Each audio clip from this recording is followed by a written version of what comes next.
Hi, I'm Dorie Clark, and you're listening to A Shark's Perspective.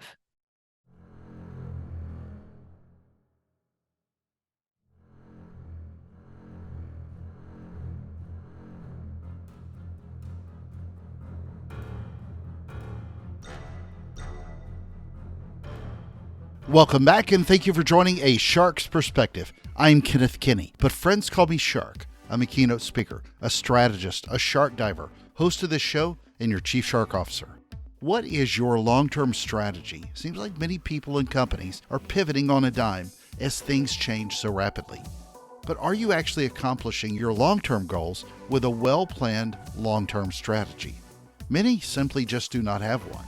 So I ask again, are you playing the long game with the strategy of your brand? Dorie Clark is a consultant, keynote speaker, once named as one of the top 50 business thinkers in the world, a teacher at Duke and Columbia, a former presidential campaign spokeswoman, and the Wall Street Journal bestselling author of The Long Game, Entrepreneurial You, Reinventing You, and Stand Out. And on this episode, we'll discuss playing the long game with strategic thinking, the 3 pillars for building your brand, reinventing yourself, standing out, measuring what matters, political spokespeople, writing a Broadway show, becoming an ambassador, the best podcast out of at least 700, Newsweek shows, sharks that may have sinus problems, finding Disney movies, board games and lottery games, and a lot more.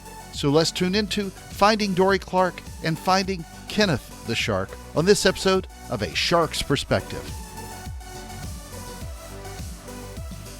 Dorie, welcome to A Shark's Perspective. Tell us a little bit, if you will, about your own Dorie story. Thank you, Shark. I'm glad to be here. So my most recent book is called The Long Game, How to Be a Long-Term Thinker in a Short-Term World. And I, these days, do some teaching. I teach at the business schools for Duke and Columbia, and I really center my work around how to help people and companies get their best ideas heard in a noisy and crowded environment.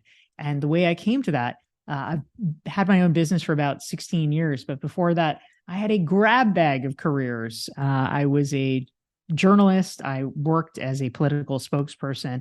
I was a intellectual monkey who attempted to get into doctoral programs and did not after I completed my master's degree.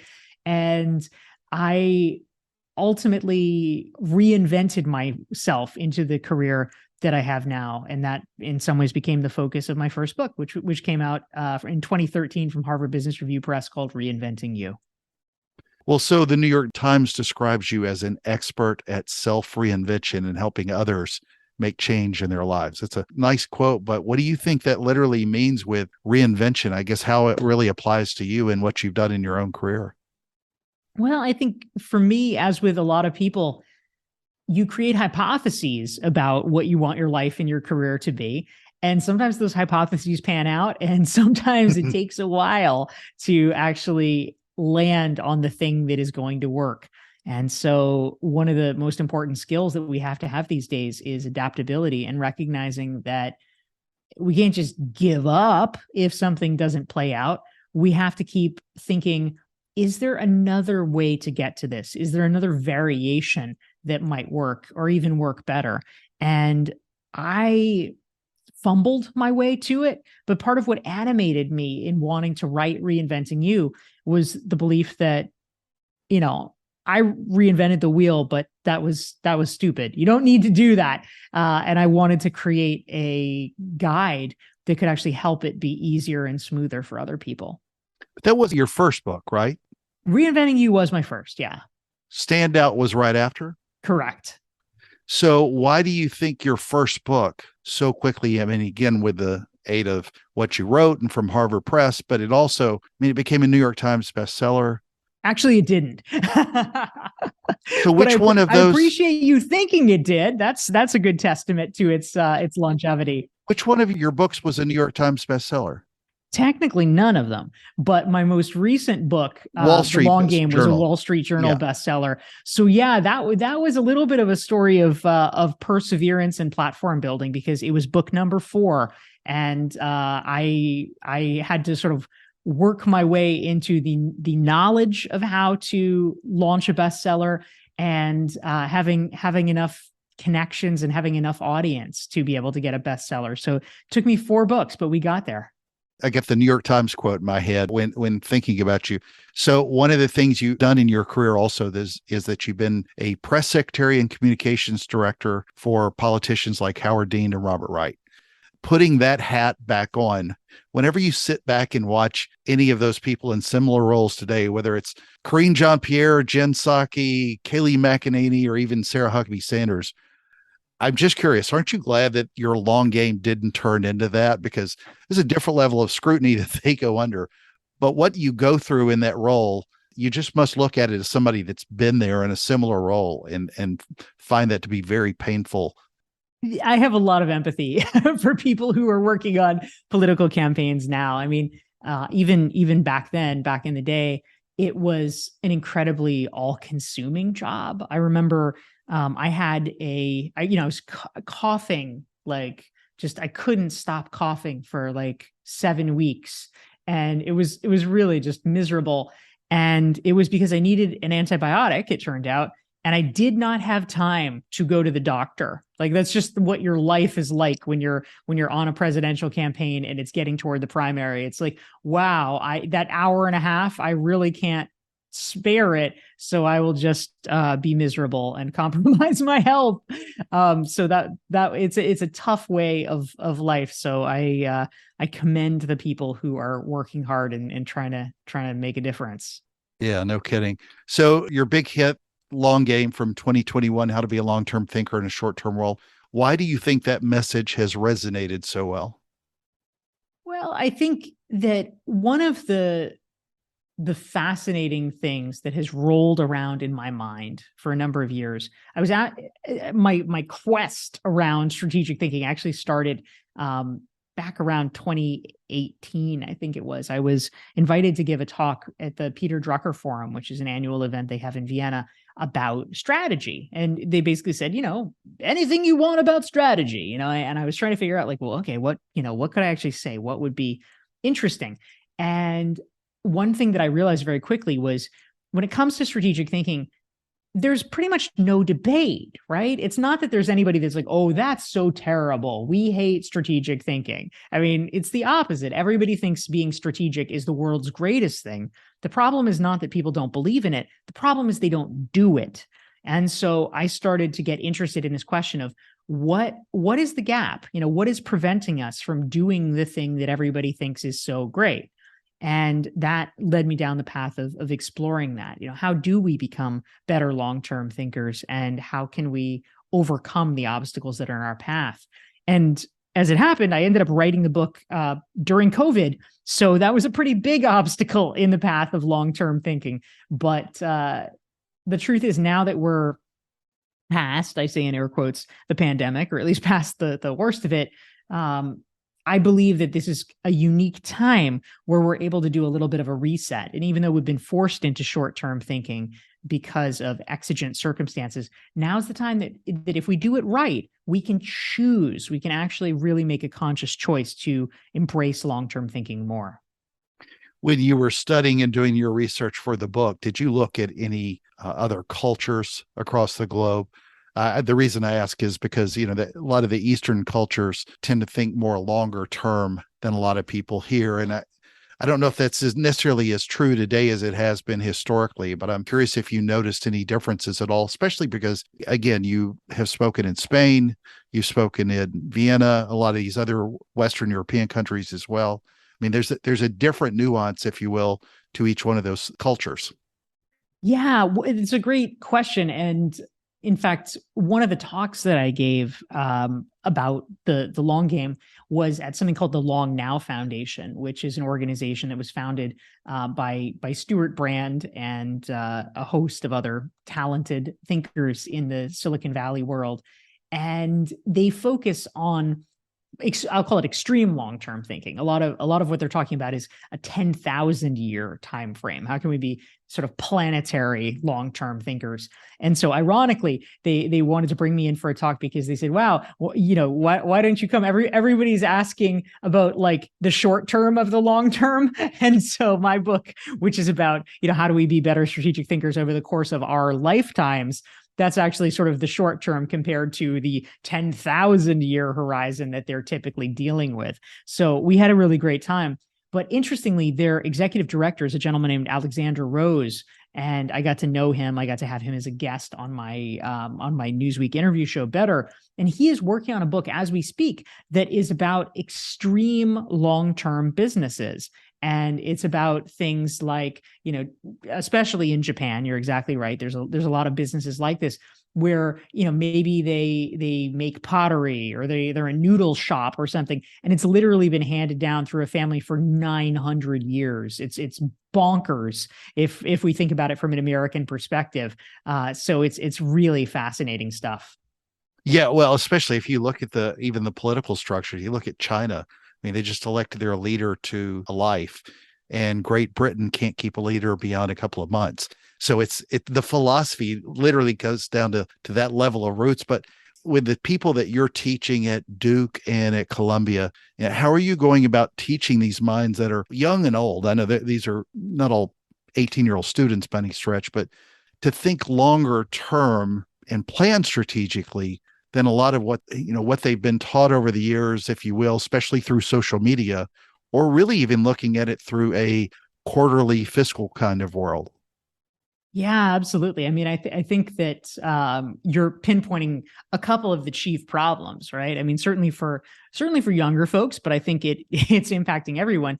There's social media, which I think is, it's not just creating FOMO, which everybody talks about, but really even more to the point, I think that it has created a widespread fear that I'm doing it wrong. I have so many clients that they come to me and they're like a little bit upset, if we have a coaching session or something like that, because they see what other people are accomplishing, and they say, well, what am I doing wrong? Why am I not getting that result? Why is it not happening? Why is it not happening faster? And it makes them second guess themselves. And the problem with that is, first of all, a lot of the most valuable things in business life as well as personal life they just do take a long time. There's not much you can do about it. It takes a while to percolate. And what constantly shifting your strategy does, of course, is it means you never put in enough time to actually get the result that you want. It ends up backfiring. So having this kind of cycle of second guessing, let me change my strategy, let me try something else, ends up meaning that you never see the result that you want because you keep pivoting too soon. So a lot of the work that I do with my clients, in some ways, I actually feel like the bad guy, because they're like, well, what about this? What about this? I could try this. And oftentimes I just say, stay the course, keep doing the thing that 2 months ago we agreed was a good thing for you to do. Like that's what we need to do. And similarly, for folks who are in corporate life, it can be very, very hard with the pressures of quarterly earnings. I mean, unless you're the CEO, it's not necessarily directly touching you, but certainly, the pressure gets magnified down the line. The CEO is breathing down the necks of the SVPs are breathing down the necks of the VPs, and everybody wants to be able to show up, show off their results and get the gold star. And it can be incredibly hard to buck the trend and say, wait a minute. We probably shouldn't even be making this sale because this is not in the interest of the customer. And if it's not in the interest of the customer, they're going to drop us soon. And so why don't we wait until next year when we release the new version that actually is going to be the thing that they want to create a long-term relationship? I mean, the incentives are often really misaligned because the people who will benefit from those decisions are probably going to be different people because there's a lot of turnover in corporate life. And so it's very hard to make those arguments. I think it requires a lot of courage of character. And I think it requires a lot of looking at incentives to make sure that the fundamental incentive structure is not backfiring. Yeah, and I could rail against the Fortune 500 that I've worked with over my career, but I also think about a lot of the VC startups now and the pressures that they have. It all comes down to the money, and their concern for the customer, for example, or developing out a long-term strategy rarely goes beyond 6 months and a day. It's just very hard for people to shape that thinking and look longer term. So, at least in the long game, when you think about those earmarks, because I know you talk about them in the book, Help describe what kind of earmarks with timely increments, if you will, people need to sort of think through, whether it's a 2-year mark, 3-year mark, 5-year mark. Yeah, absolutely. I mean, this kind of goes to the question. Sometimes people will ask me just at a definitional level, like, well, what does long-term thinking mean? And of course, it can mean a lot of things. Certainly it can mean, 20 years, 10 years, 5 years, all of that. Also, though, I think that we don't necessarily need to get caught up in it too much, because I think of it in some ways, yes, it's about goal setting toward a particular temporal destination, but it's also a fundamental mindset, because at a really basic level, it is learning to ask yourself at all times, or at least, as often as you can, what can I do today that will make tomorrow better and easier? What is the small thing that you can do? It's like flossing, right? I mean, flossing is so annoying, and it takes time, and it seems really dumb in the moment. Why are we doing it? But 20, 30 years from now, we will all be extremely happy we still have our teeth in, when our grandparents did not. It's very interesting as you get older and think about the concept of time, and now you think about the strategy of your own life, your career, what you want to do. When you look backwards, it's a different lens of looking at time than it is if you look forwards. And it's very hard for a lot of people to plan out beyond a day or a week or a year or whatever. It's very easy to look back at over the last 10 years, 20 years, 30 years. It's difference between looking at decades in the past versus weeks to months to years to a short number of years in the future. And I think that's very interesting. In the book, you also talk about sort of 3 pillars with content creation, social proof, and networking. Talk a little bit, if you will, about those, and especially about social proof, because again, that kind of goes back to what we were talking about earlier, how that helps you build, your own long-term view as a brand. Yeah, thank you, Shark. I think social proof is critically important, and sometimes not as well understood as it should be, which is one of the reasons why I really try to hammer it home in the long game and in the work that I do. I have a course called the Recognize Expert course that's sort of built around those principles. And basically, social proof is a concept that gets talked about in psychology. And, in this application, basically what it means is, what are the markers of credibility that you can surround yourself with so that other people are more likely at a glance to take you seriously and to listen to you? And this becomes critical because, of course, it's right. If you get to know somebody over 20 years or whatever, who cares what their social proof is? You know them really well. You're around them. You've got the vibe. But we're in such a fast moving society right now. People are really not paying a lot of time or attention on vetting someone as an individual. They're just really sort of looking, they're scanning their inbox, or they're scanning the room, and they're saying, well, who here is worth talking to? Who here is worth listening to? And that's not necessarily fair. I mean, it'd be great if everybody patiently evaluated us on our merits, but they are busy. They just literally don't have the time to do it. And frankly, you probably don't either. And so we're all doing this for better or for worse. And so if we want to be successful, we need to telegraph as quickly and as strongly as possible that we have good ideas we are worth listening to. So the route to do it is social proof, which is, how can we surround ourselves with, largely what this means is, how can we surround ourselves with affiliations that they already know and trust, so that kind of rubs off on us. So it could be the social proof of, as we were talking about earlier, I teach for Duke and Columbia. Those are brand names that people recognize. And they say, oh, okay, well, she must be, she must at least make some sense if she teaches for those places. It could be about places that have written about you. It could be places you've written for. It could be clients that you have. It could be conferences you've spoken at. There's a variety of different variations, but all of them convey social proof. Whenever I coach anybody, I really sort of ask them to sort of look through the prism of their digital footprint, and they create a lot of noise, but often not much of a footprint. And so you can call it SEO from one angle, but again, sort of thinking through that. How do you look at content creation with what you do for a living now? Because I see you all the time on Newsweek. I see you on a lot of lists all the time. I mean, you're putting out a lot of content right now. Yeah, thank you. So yes, I do have the weekly interview show with Newsweek that I've done for the last couple of years, and certainly for the past. How did you get that, by the way? How did Newsweek approach you?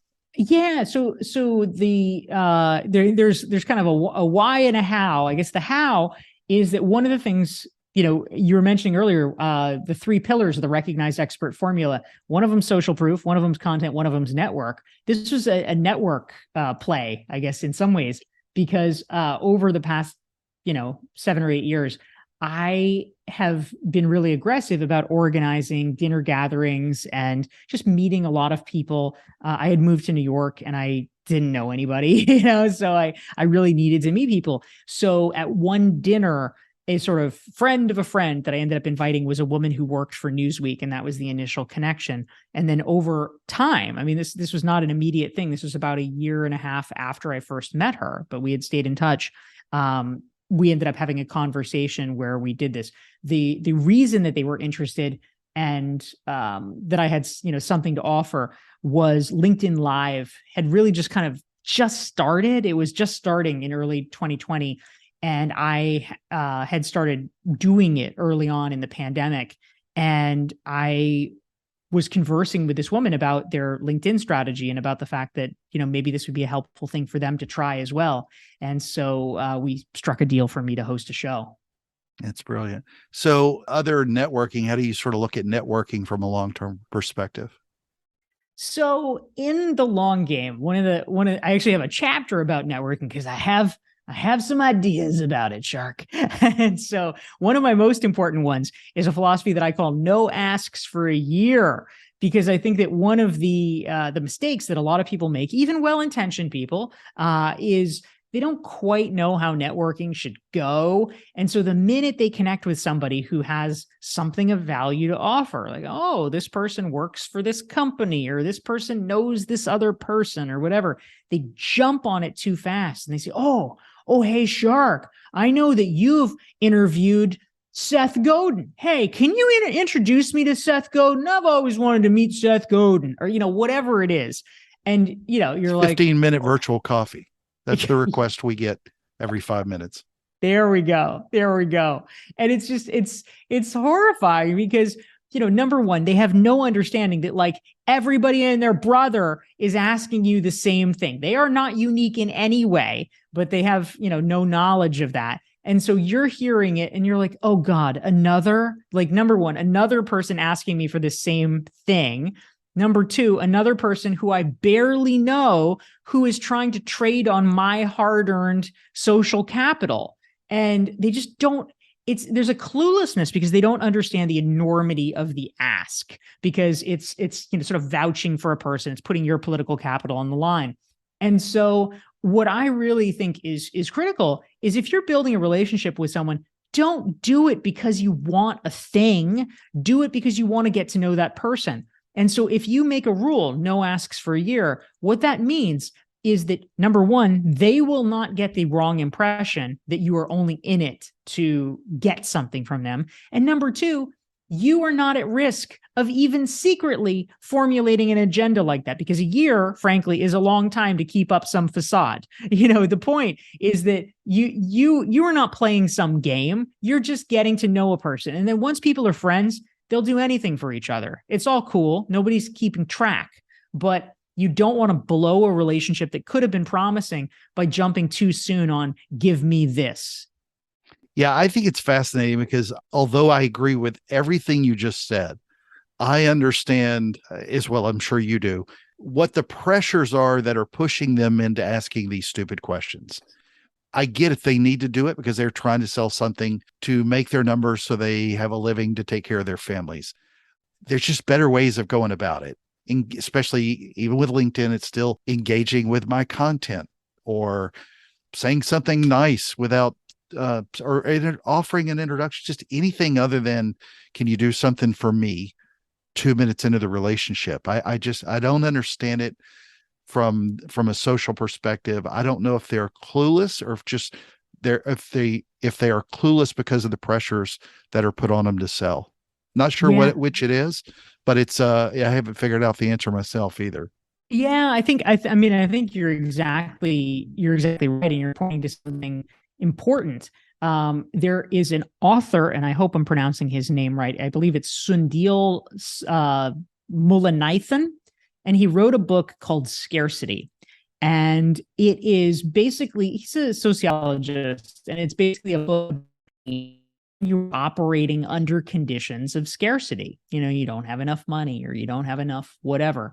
And it turns out the answer is nothing good, because you get so myopically focused on, I need a this, I need a this, I need a this, that to the point of long-term thinking, all long-term consequences completely go out the window. You could care less because the need seems so pressing in the moment.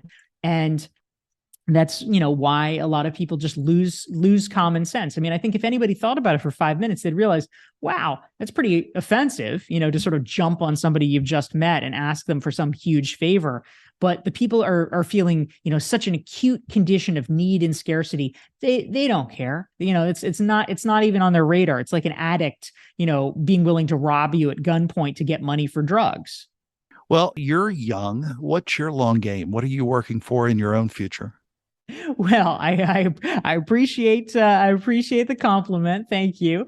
I'm maybe you could say I'm young enough, but but in terms of my long game, I would say that one of the things that I actually talk about in the book, The Long Game, is a plan that I formulated for myself in 2016.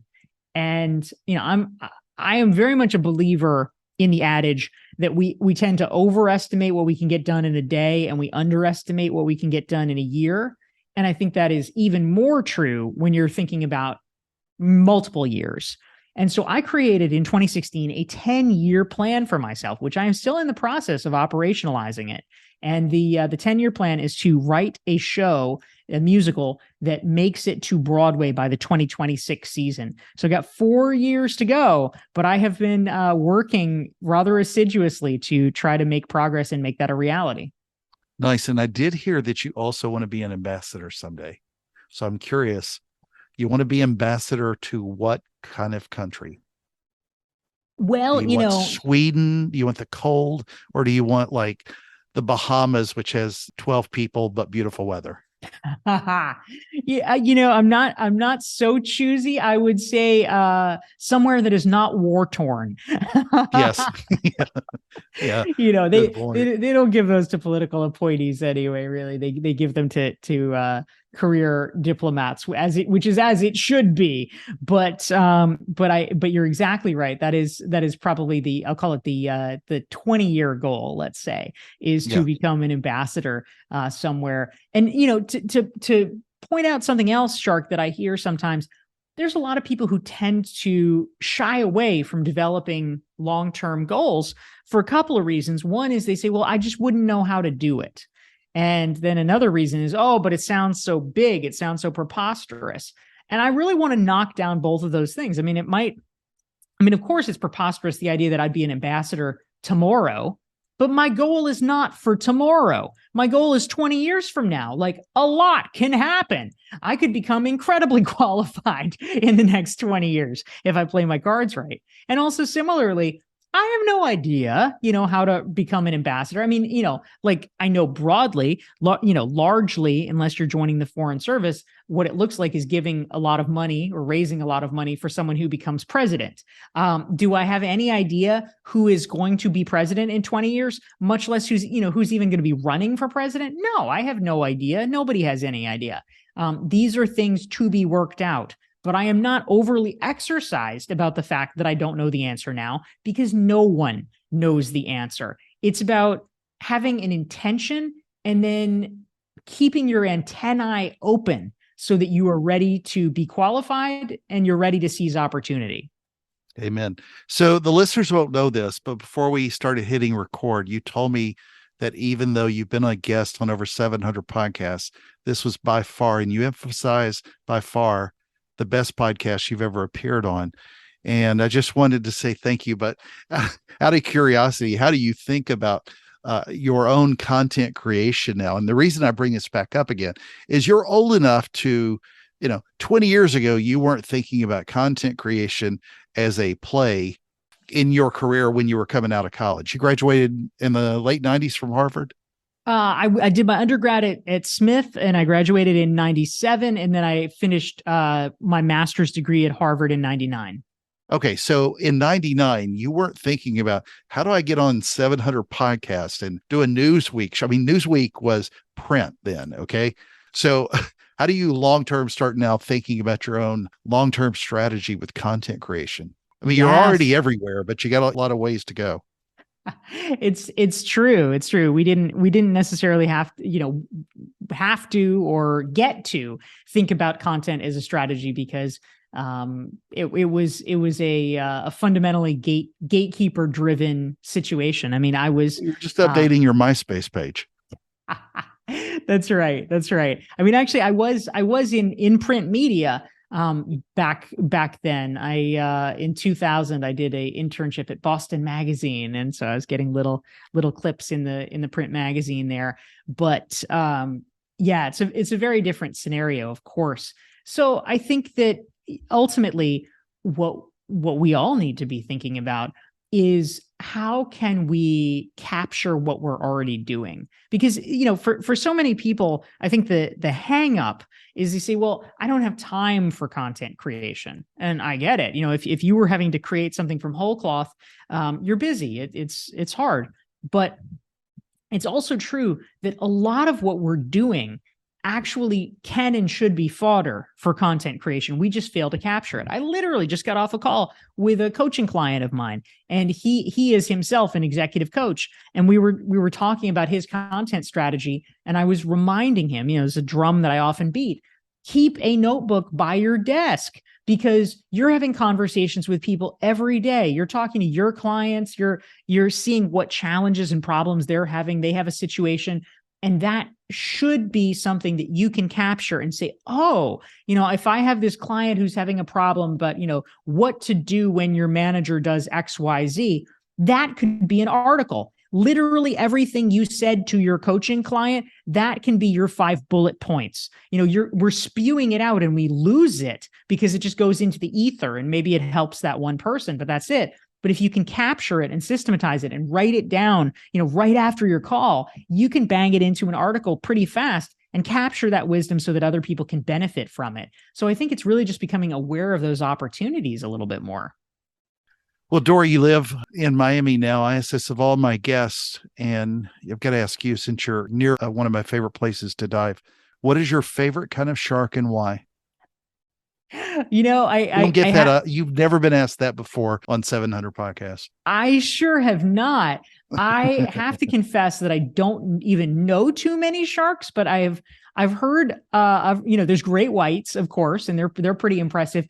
I think I'm going to go though with a hammerhead, because they're a little bit funny looking, and I have to believe that because of the way their head is shaped. Maybe this is not true. Maybe this is projecting, but I have to believe they maybe have some breathing problems. And I empathize with that because I have sinus problems. So I feel like when I look at, bulldogs, and when I look at hammerhead sharks, I'm like, man, I relate. I feel your pain. I got it. Well, Dorie, it's a special time of the show. Are you ready for the 5 most interesting and important questions that you're going to be asked today? Oh, I sure am. Yes. All right. Which is better? Hoping you've seen this movie, but granted the last name of the latter movie spell wrong. But which is better, Finding Nemo or Finding Dory? I'm going to punt on this, Shark, because actually I started to watch Finding Nemo because my name became suddenly super popular because of it, of course. And I'm like, I have to see this cultural phenomenon. And so I watched it, and within 30 seconds, the parents die, like every movie, like Bambi. Yeah. And I'm just like, no, I'm not doing this again. Bambi screwed me up. I'm not going to watch this thing. So I turned it off. Fair enough. Well, it was more of a showcase for Ellen in the second one, since she was Dorie and she was hilarious. But all right, let's talk long games, but long board games. Monopoly or chess? Oh, wow. I do like them both, but I would probably say my Monopoly. My chess skills are underdeveloped, even though I am a fan of it. So, but I played a lot of Monopoly as a kid. Well, you teach at both these schools. This is going to be a very politically incorrect answer. I got to hold you to one of these, but which do you think has a prettier campus, Duke or Columbia? Oh boy. I'm going Duke. Yeah, I was going to weigh in. I've seen both campuses, and Duke's is a beautiful campus. Yeah, it's also a little bit more, sort of self-contained. The Columbia campus is kind of, a little more integrated with the community, which is great. I mean, New York is a wonderful place to be, but Duke is more of a campus. It's urban campus versus a traditional campus. So, all right, another long game question. You're young. Let's say you won a $500 million jackpot. Lump sum payout or 30-year annuity? I think, well, I mean, first of all, I'm going to ask a tax professional what's the best thing to do. But I feel like a lump sum payout might be better, because then, it's not like I'm going to spend a lot of it. I feel like if I had, whatever, 200 or 300 million that I could just invest now over and have it in my hands over 30 years, that I would probably do better just with the returns on like an index fund. Fair enough. All right, number 5, and the most important question that you're going to be asked today is biscuits or cornbread? I'm going cornbread all the way, but not if there's jalapenos in it. That's weird. Cornbread with Cuban food is good. So now that you're in Miami, you got to enjoy some really good Cuban food.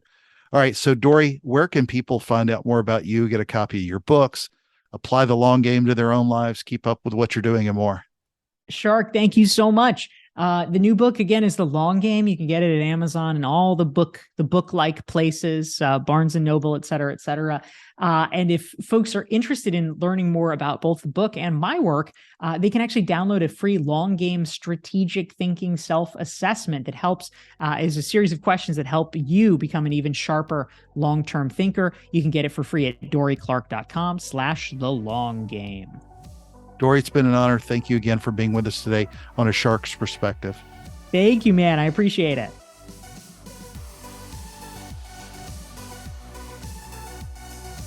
So there was my conversation with Dorie Clark, a consultant, keynote speaker, once named as one of the top 50 business thinkers in the world, a teacher at Duke and Columbia, a former presidential campaign spokeswoman, and the Wall Street Journal bestselling author of The Long Game, Entrepreneurial You, Reinventing You, and Stand Out.